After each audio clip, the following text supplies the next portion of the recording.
Hello and welcome to coverage of Grand Prix Nashville. Marshall Sutcliffe in the booth with the Hall of Famer, Randy Buehler. And we've got a nice matchup down there right now, Randy. Yeah. You can see the Peach Garden Oath. That's Owen, Turtenwald, William, Huey, Jensen, and Reid facing off against really one of the top limited teams out there, Alexander Hayne, Frank Skarren, and Craig Wesco. We're going to start off with Skarren and Reid here. We were trying to remember their resumes. Yeah, it's like one of these guys has 2 Grand Prix wins. Yeah. The other has 3. Has 3. Two limited Grand Prix wins for Reid. One of them in this exact format of team limited. He also won an individual one as well, and a standard. And then Frank Skarren's won 2 limited GPs. So off we go. Looks like a good assertive start here from Skarren. He had kicked things off here with a leaping master, which has hit the red zone, and then a morph to follow up. Reid playing the grindiest, Randy. He's he's looking to just draw a bunch of cards. I mean, he's base black-green, I guess. Maybe it's just base Obzon is the way to look at it. But also has a 4th color, a couple of Abomination of Gaduls, need blue mana, but lots of free blue mana in his dual lands, so yeah, I think 4 he's colors, shuffle it up. Yeah, I think he's base Sultai maybe. Splashing white for high Sentinels seems like an okay. I mean, Not a I bad see splash. more white than blue. I see Obzon Ascendancy. He's got a Charm. He's got a Guide, Armament Core, Okay. High Sentinels. Yeah, no islands in the deck, but 5/4/3. Okay. Yeah, he's already got 2 blue sources on the table. No, but they're the free ones off his multi-lands. Yeah. Meanwhile, Frank. Z beats.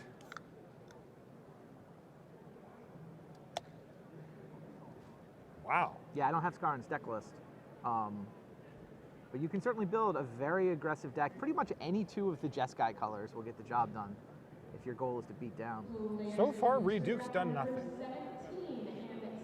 He's facing 7 power, has no creatures on board, and has yet to cast a spell. So pretty safe to assume he's going to cast something here, right?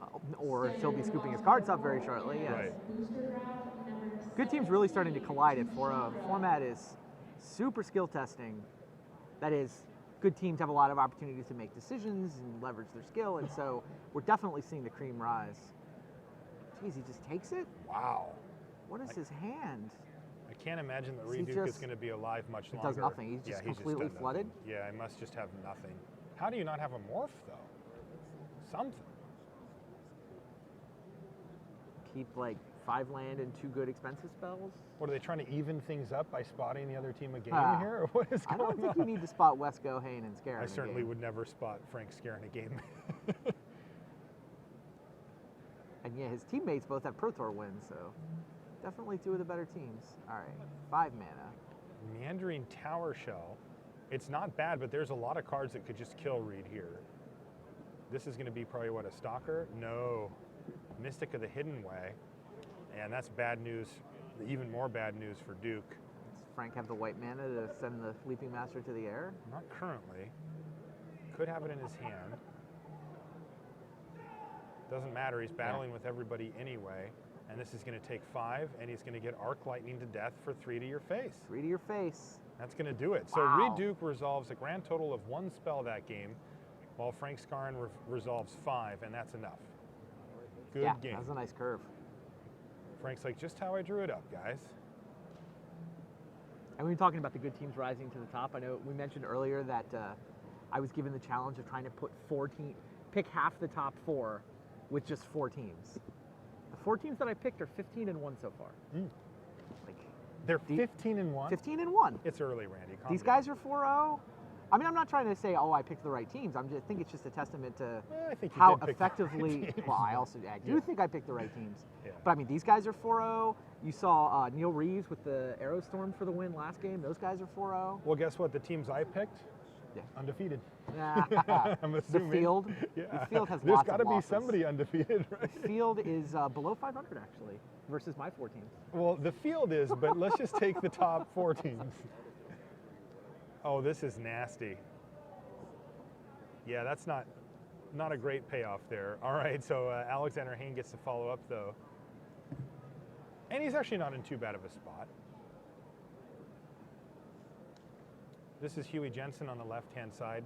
William is his full name, though I don't know if I've ever heard anybody call him William before. I mean, we say William Huey Jensen in the booth all the time, but I've heard Billy, Yeah. which isn't as popular now. I think he used to be called Billy. He used to be Billy a lot more. Yeah. But I mean, Huey really kind of took over. Yeah, I just know him as Huey.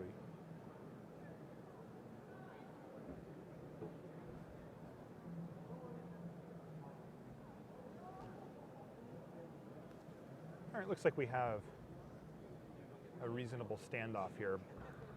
Kind of one of those tentative races, like anything could swing it back in either favor. It looks like Jensen's at 7 with Alexander Hayne, who won, what, 3 GPs last season?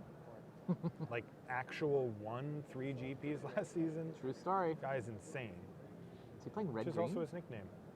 Oh, wow. Incremental growth. Make this huge, make this big. This is still really big. Wow. And attack with everything. This is going to force a block of some sort from Jensen. Even though Jensen has a nice little board state set up here, the tempo that you get from incremental growth is unbelievable. Yeah. I mean, the mandrills can trade with any of those creatures. Well, it can't trade with the morph. It can trade with 2 of them. Right. Yikes. But yeah, you can't really afford to take. He has to block both of them, right? He's obliged to do 2 blocks. Yes. If I'm reading the board right. So he's just going to have to trade off the mandrills for the one he wants to the trade. The creatures are 5 power, 5 power, 4 power, and he's on 7. So. And tapped out. Right. It's which means the sandbar is going to block one of the 5 power guys, and then it's just a question of whether he wants to trade mandrills for the Grizzly or the Highland game. The Highland game. I mean, the Grizzly's bigger, and the Grizzlies is bigger. It has a point less doesn't- toughness, which could wind up mattering. Sure, the life gain could matter too. Who knows? It depends on what Jensen's goals He are goes here. for the 2 5 power guys. And in the midst takes 4, dropping him down to 3 and leaving 2 lethal threats for Hayne. So this is a huge turn here for Jensen. Looks like he's got Dragon Scale Boon. I think he has a copy of his own. All right, there you go. Back up to 4. Probably Doesn't won't help. matter, but it could. Yeah, he's obliged to block. He's in desperation chump block mode. He It's is. really hard to recover from this. Yeah, if it wasn't for the incremental growth, it feels like he had the tools. but Wow, and just not even game going to get time another anyway. turn. That just tramples over for lethal, right? Yeah, Awaken the Bear is enough to kill him anyway. Huey had a pretty powerhouse hand as well. He had his own incremental growth and a treasure cruise. So like if the game was able to go longer for him, he could probably craft a way to win it. But the huge, huge swing that incremental growth from Alexander Hayne gave him just meant that Huey was immediately on his back heels and never was able to get out from that spot. So quick wins for Alexander Hayne and Frank Skarren. Can I have a 5th team? Because Wesco, Hayne, and Skarren would have been my 5th team. Honest. No. All right, tough but fair. All right, and it looks like we've got some beatdowns happening here on both sides. Mardu Mirror. Skull Hunter is going to attack right into a 3/3, and I'm pretty sure that Owen is going to block here. I think that he's figuring that his opponent's just trying to get Reid going, which I think is exactly what's happening. I think, oh, maybe it's not. Ride down. Okay, not too bad. It's going to use up most of his turn, but I'm pretty sure that, wow. And the okay. Reid trigger. There's also another nice one in hand for Wesco. He's got a Bellowing Saddle Root, I believe, as well. So, wow, what a great turn for Wesco. That actually, Turtenwald, I think, was fine trading the removal spell, the ride down for his War Shrieker, but that follow-up play from Wesco is a nice one. These aggressive decks, if you get to play two good spells in a turn like that, it is tough to come back. But Owen was ahead before. He's going to play Watcher of the Roost because he can't flip it up and he'd rather have a flyer. Put a counter on his Anok Bonkin and just chip the turn back. He's out of cards. Wesco's almost out of cards. He's got 1 land in that Bellowing Saddle Brute here. But he's behind on the life total race, so he's going to have to try to find a way to chip in here for something. And you can certainly just send with the Skull Hunter. That's an easy one. He could also send with the Horde Chief, if he doesn't want to lose anything. Could send with both. Right now, Turtenwald's at 18. He's got a lot of life to give up. Yeah, Alex is not interested in. Sorry, Craig's not interested in giving Owen a free attack with the Seeker. Right. So he's going to hold a 2-3 on defense.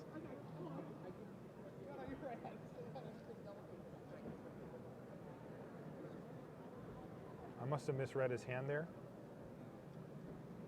Mm. If it was Saddle Brody, would have played it, right? So, Yes. so now I don't know what he's got in his hand.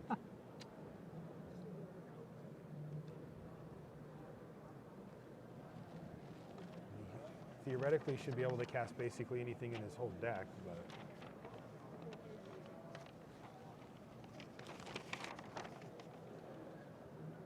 As long as you're playing the pony backs face down, I guess.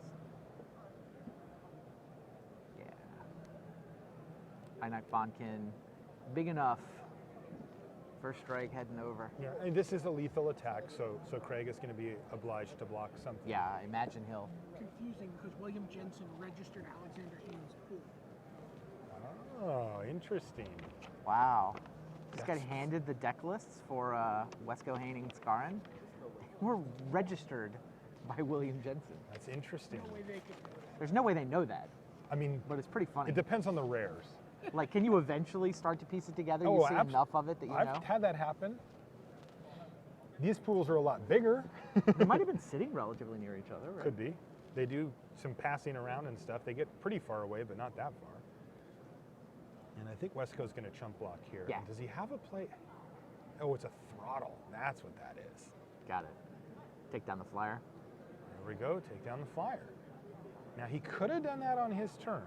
Right. He did risk a feat of resistance He off the did, top. but it would have had to have been a freshly drawn feat of resistance or something like that. So pretty low risk, and he gets away with it. But he is still under siege here.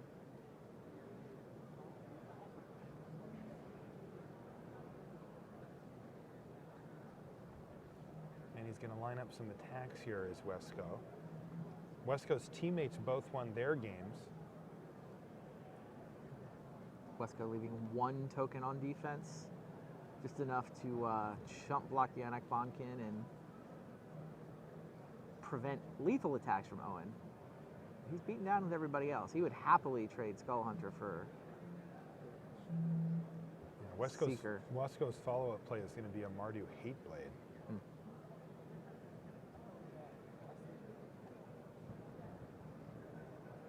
Another good deterrent for that Seeker of the Way.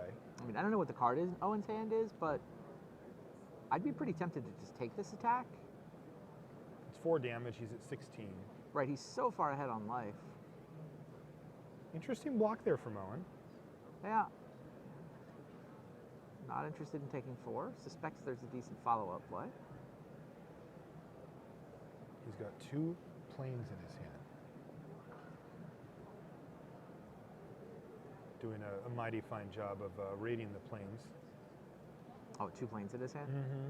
It's not good. He's got a nice attack, though. Yep, and the 4 first strike power here first strike is huge. nice in that it means the Hate Blade's death touch is irrelevant.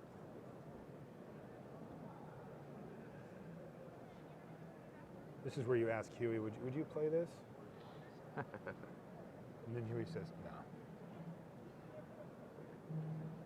All right, Craig Wesco trying to inch forward to victory here, but he's found himself in a pretty awkward position facing down a creature with 4 power and first strike that he's chump blocked each of the last 2 turns.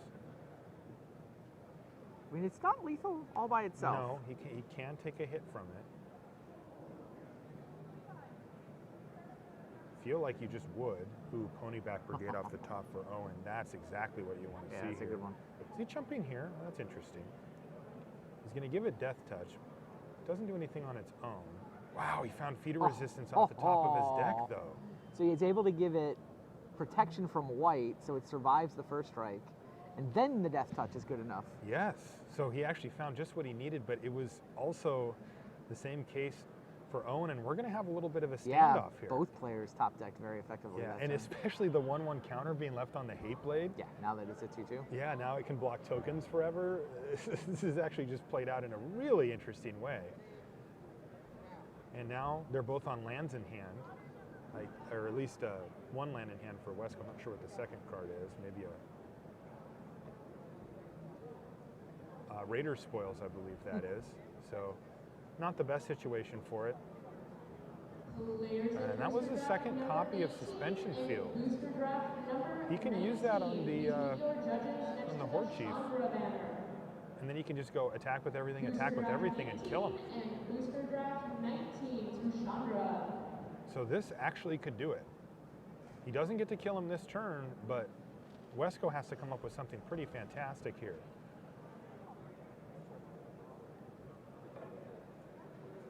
Wesco's only got 1 mana up right now as well, so Yeah, I agree with you. Turn them all sideways. get in there. And basically Wesco has to eat a token. You I could don't even trade know for what the he pony has. back, but I agree with you. I think you eat a token and go to 1. Yeah. If he And trades then with the maybe pony find back, his then he own goes pony to 2. back or something. He's got a mountain in his hand. He can play that land and then for 6 mana drop the pony back, and then he would be back in the driver's seat. But it's a pretty tough spot. This is a huge draw for him. And he finds Ruthless Ripper. And that's not going to do it.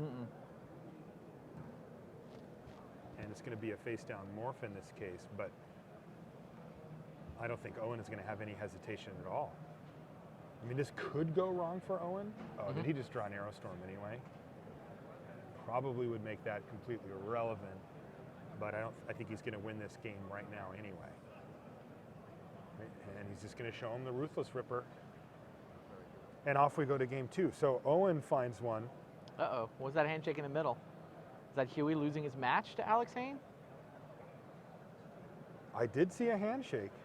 Yeah, that had the looks of, you That got would have me. been super fast. Yeah, Huey's Yeah. changing Huey's out got his Got sideboard. that look. He's like, well, boys, what do we got? Also, the scoreboard operator caught up with it. There we go. 2-0 for Alexander Hayne, so he gets that one. So back to Reid and Frank. Players of Commander Pod number 7. Yep. Please meet your judges, Chandra. Commander number 7 to Chandra.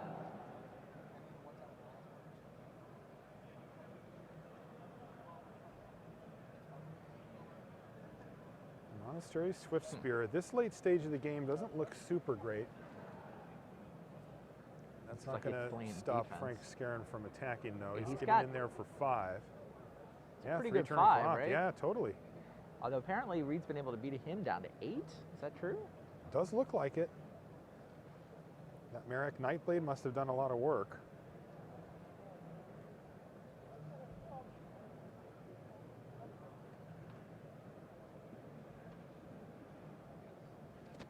Ladies and gentlemen, we have just 5 minutes remaining for registration in our 5 p.m. modern event. If you would like to play modern today, please come on over to the side event registration area in the next 5 minutes.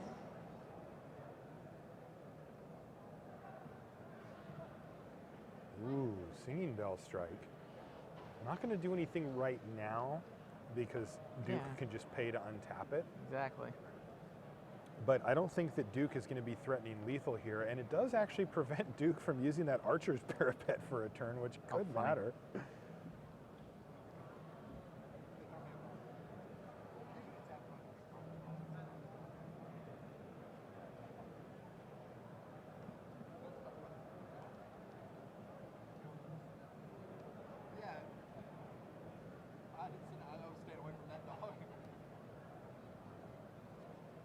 So Reid looks like he's going to have a pretty tough time actually killing Frank from this spot. But it kind of feels like he's obliged to do so, as he's just going to keep taking 5 a turn for the next 2 turns until he's dead. Now he's got Huey Jensen, though, to give him a hand. Not that he needs it. These guys all have a lot of respect for each other's game. You're going to actually get to see them build a sealed pool later today, and you can see how they sort of work their way through. All right, so it looks like Plan A is in effect. Hit you with Merrick Nightblade for 2 or for 4, excuse me, and then use my Archer's Parapet and untap And my untap, Nightblade. exactly. Yeah.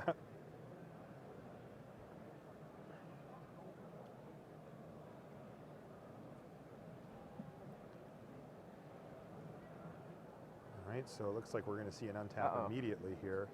Oh, that is a flying crane technique, and that's going to be game. Unless Reid's got a trick That's what we're that not card seeing, does. right? That card says win the game. Yes. Seems like it's got more words than 3 on it. I can't They're see just any more wasted? from here. Yeah, oh, you mean the Jeskai watermark? Is that what you're... Win said game. And Reid is going to make sure that he doesn't have any plays. He's got a murderous cut here. All right, so this thing's going to resolve, and he's going to take 4, 5, 6, 7, 8, and go to 1. Whew. Wow, we got a close one. This does leave him with enough mana, though, to untap his Nightblade. Unfortunately for Reid, that stupid flying crane technique untaps the creatures, too. Yep. And leaves Frank with a chump blocker in the form of a Monastery Swift Spear. But Reid does have outs here now. This is really interesting. Like, if he draws an Obzon Falconer, he could be in decent shape here. He's got enough mana to play it, give his creature flying. Oh, that's not what it was. If it's a removal spell, though, Frank is now down to 1 threat. I don't think he has much of a choice. I think he's just going to send it to the air and see if he wins. Burn spells are also good here for a victory. And there's one right now. Arrow Storm targeting you. That'll and do. That's going to do it. Frank Skarren wins his match, and in combination with Alexander Hayne winning his match, Down they goes win. Peach Garden Oak. PGO takes a loss.